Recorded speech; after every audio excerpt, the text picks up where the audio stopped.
Oi, tudo bem? Está começando mais um episódio do Nossas Narrativas Comuns da série Mulheres Negras, histórias de racismo vivenciadas ou presenciadas por mulheres negras em seu cotidiano e como superaram ou superam tal situação. Uma rede de empoderamento de mulheres negras comuns para outras mulheres negras comuns. No 5º episódio de hoje, convidamos Isabel Cristina para soltar a sua voz. Isabel Cristina é bacharel em Serviço Social e trabalha como assistente social na Secretaria Municipal de Magé. Eu, Alana Alves, já me despeço de vocês agora no início. Curtam nossa página no Instagram, @Nossas Narrativas Comuns, e canal no YouTube com o mesmo nome. E se quiser fazer parte deste projeto, entre em contato conosco, pois queremos ouvir a sua voz. Então, solte a voz, Isabel Cristina.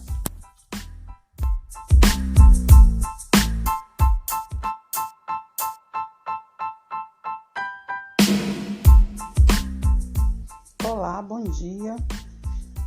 Meu nome é Isabel Cristina, sou assistente social, trabalho na Secretaria de Saúde de Magé. Primeiro eu quero agradecer a Alana por esse convite, fiquei muito feliz, me senti muito honrada em estar participando de um projeto tão legal, tão importante para nós mulheres. E venho aqui a falar com vocês um pouco sobre a minha trajetória, sobre a trajetória da minha vida, sobre as situações de racismo, de preconceito que eu vivi, de discriminação e sobre de que forma eu consegui superar isso. Eu nasci numa família onde o preconceito já imperava, porque minha mãe ela era uma mulher negra, meu pai um homem branco, e que eu cresci ouvindo que meu pai tinha casado com a minha mãe para limpar a sua cor. Na cabeça do meu pai, um homem branco com a mulher negra teriam filhos mais claros e com isso eles seriam limpos. A raça limparia. E minha mãe teve 12 filhos, nasceram cada filho de um jeito, uns mais claros, outros mais com tom de pele mais escura.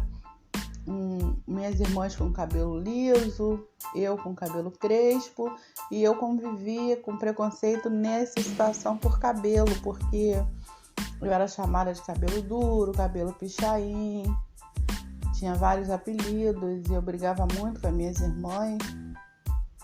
Eu já tinha essa discriminação porque o cabelo delas era liso. E a minha mãe achava que meu cabelo tinha que ser liso também, e ela passava pente quente na minha cabeça, queimava minha orelha, queimava meu couro cabeludo, não queria me deixar brincar, porque se eu brincasse iria suar e ia estragar o cabelo que ela teve trabalho para fazer. E a minha mãe criou os 12 filhos dela. A minha história de preconceito, na verdade, começa na vida da minha mãe, porque a minha mãe, ela viveu, muitos anos na casa das pessoas. E eu costumo titular minha mãe como escrava em tempo de liberdade, porque ela trabalhava na casa das pessoas a troco de casa, comida, roupa usada. Isso num tempo que a liberdade já estava instalada, mas que por ela não ter família, não ter estudo, era a única opção que ela tinha. E a segunda opção foi se casar com meu pai para ter uma casa. E ali ela teve 12 filhos e eles ficaram casados 47 anos. Nesse contexto, de relação familiar regada a muita discriminação, porque a família dele não aceitava minha mãe por ser negra, discriminavam a minha mãe. Eu lembro que a minha mãe contava que ela um dia passando mal, foi à casa de saúde de Magé, e uma das minhas primas trabalhava lá, e quando ela disse que era tia, essa minha prima falou que eu não tinha tia preta. Eu lembro também que a minha mãe contava que ela com meu sobrinho no colo, meu sobrinho branco, filho da minha irmã mais velha, uma vizinha chamou de São Benedito, porque São Benedito carrega uma criança branca no colo. Então minha mãe vivenciou muitas situações de preconceito e nós, como filho por tabela, vivenciamos também. No meu caso, o maior preconceito foi pelo cabelo, porque meu cabelo era muito diferente das minhas irmãs e eu fui uma criança muito rebelde, meu comportamento era muito diferente, eu não era aquela menininha, eu gostava de brincar com meninos, correr, soltar pipa, jogar bola de gude, brigava muito com meninos e meninas. E eu fui uma criança assim, que cresceu nesse contexto de preconceito, discriminação e de muitas vezes sim violência, porque às vezes eu via meu pai dando cabeçada na minha mãe e eu não entendia, eu não tinha noção de violência doméstica. Meu pai chegava bêbado e essa situação acontecia, a gente presenciava aquilo ali e no outro dia minha mãe e meu pai já estavam normal, falando um com o outro e a gente não entendia muito aquilo. Hoje eu entendo todo o contexto. Então eu cresci nesse tempo, né, nesse meio, nesse ambiente e quando fiz 20 anos resolvi sair de casa, fui morar sozinha, fui para São Paulo, engravidei e voltei de São Paulo grávida. E quando cheguei aqui eu sofri um outro tipo de preconceito e discriminação, que foi o fato de ser mãe solteira, onde meus irmãos mandavam a minha mãe me expulsar de casa porque eu iria encher a casa de filhos. Meus vizinhos me apontavam na rua porque era mãe solteira. Eu, por outro lado, não tinha como voltar para São Paulo para falar para o pai do meu filho que estava grávida, porque era uma pessoa, foi um encontro casual, foi uma pessoa que eu fiquei poucas vezes e que eu não tinha vínculo nenhum afetivo e que não valia a pena. Então eu resolvi encarar, porque quando eu engravidei do meu filho, a minha vida passou a ter um sentido maior. Eu vi que eu tinha algo por que lutar. E então eu fui trabalhar no Rio, fui fazer faxina, fui fazer aquilo que esperavam, né, de mim, que eu fosse faxineira, que eu trabalhasse em casa de família e que eu não seria nada, eu não teria nada. O que as pessoas passavam para mim, o que eu acreditava, é que eu não seria nada, que eu não seria capaz nem de ter uma família. Então, para mim, eu já estava grávida, eu ia ter um filho já seria suficiente.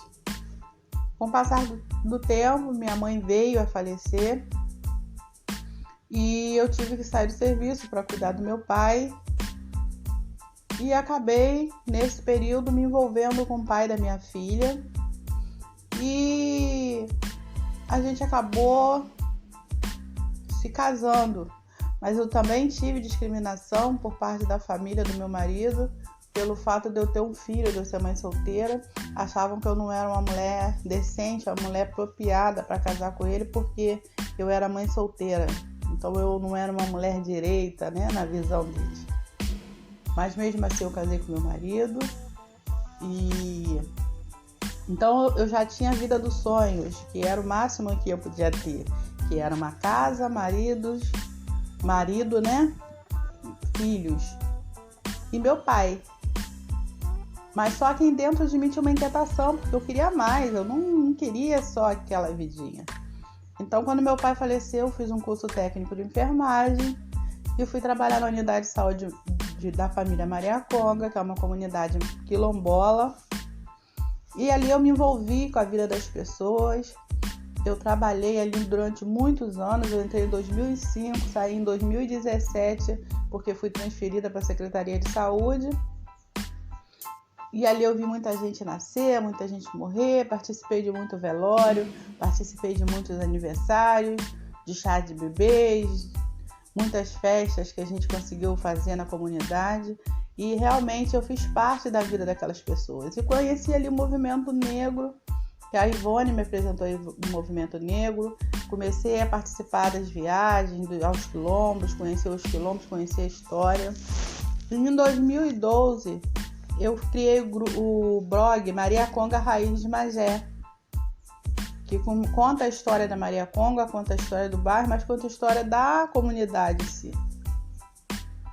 Comecei a fazer parte do Conselho de Igualdade Racial, representando o governo. E ali eu conheci a luta. Depois, em 2017,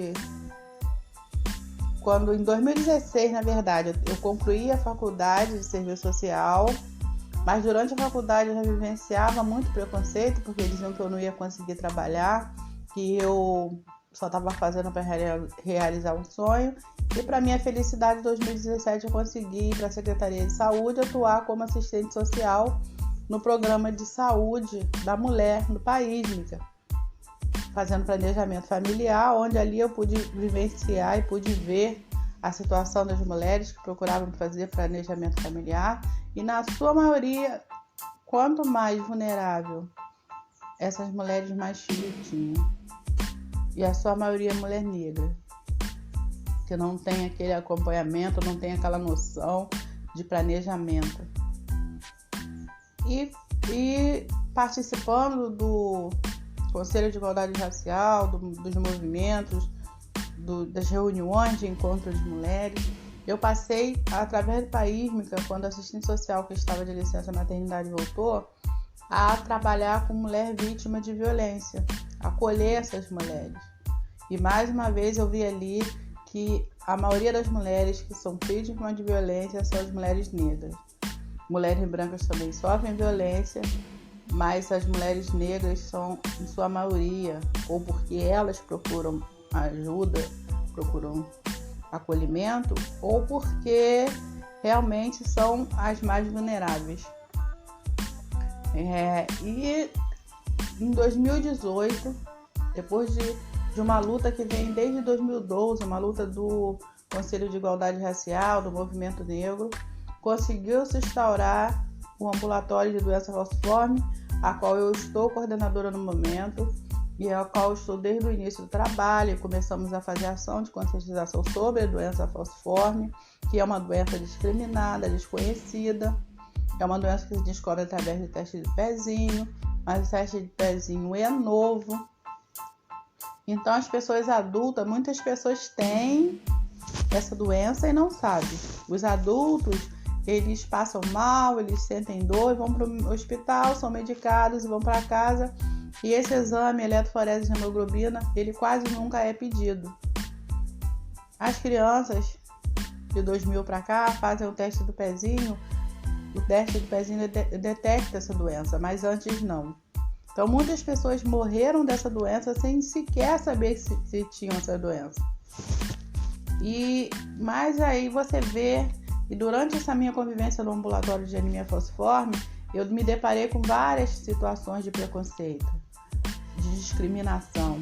Eu tive relatos de pacientes que falaram que chegaram na emergência e o médico não conhecia a doença, o médico achava que eles eram viciados em morfina, em tramol, porque é só isso que passa a dor de quem tem anemia falciforme.